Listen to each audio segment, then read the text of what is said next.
Aloha!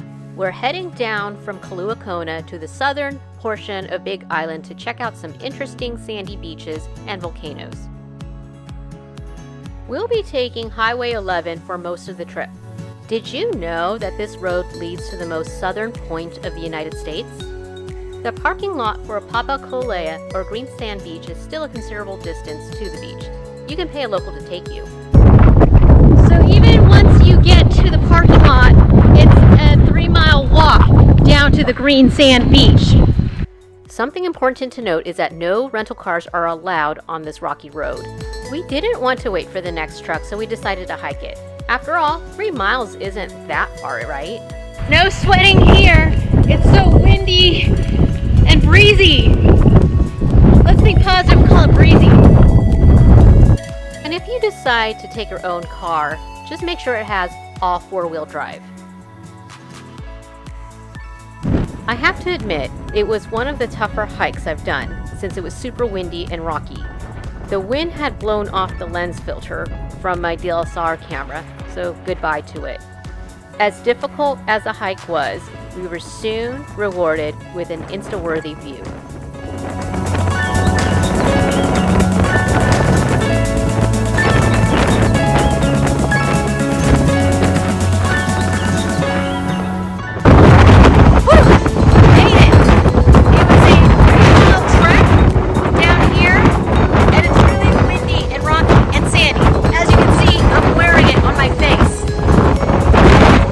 I know what you're thinking, but if you look closely, there is a green hue to the sand. That's because it comes from a special volcanic rock. And just how we got there, we hiked back. I had enough of green sand after that 6-mile trek, so it was time to go to a beach that had easier access. We're making the transition from green sand to black sand.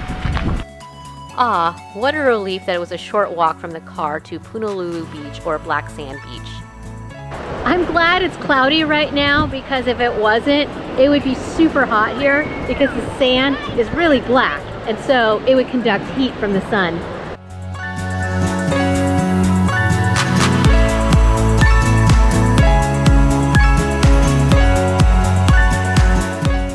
After spending most of the day driving and hiking, we were so famished that we could have eaten a luau's worth of food. We made a pit stop at the Punalu'u Bake Shop. Oh wow, this smells heavenly. I wish there was smell-o-vision invented. No, I can't describe how good it smells here. I really wish I could. This is a place to load up on gifts and snacks for the car with their famous cookies and other baked goods. Just be sure to go early. We got there about an hour before it closed and there was hardly any of their famous desserts left. Yet, we were still able to get food for lunch and there were still a few slices of lilikoi cheese left. For our last stop, we're heading to the Volcanoes National Park. Most people will spend the day hiking around, but we wanted to get there in the evening to see the lava flow. Yes, there are active volcanoes here.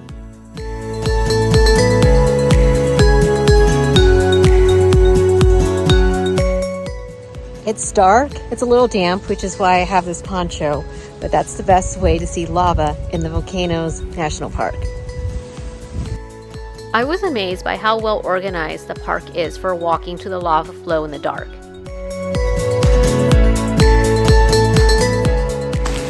Oh my gosh, this is almost like the Blair Witch Project.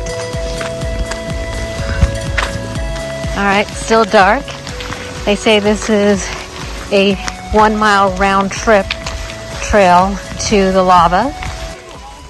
Got a whole team of people coming back from seeing the lava flow. Just walk towards the light. There you have it, an active lava flow. Sorry that the images are a little blurry since I didn't have the right night videography equipment, but you get the idea. It's even more spectacular in person. They even have porta potties here, so well organized. It's not a race, It's the Volcanoes National Park. Our journey through the southern part of Big Island ends here. Time to make the 2-hour drive back to Kona. Aloha!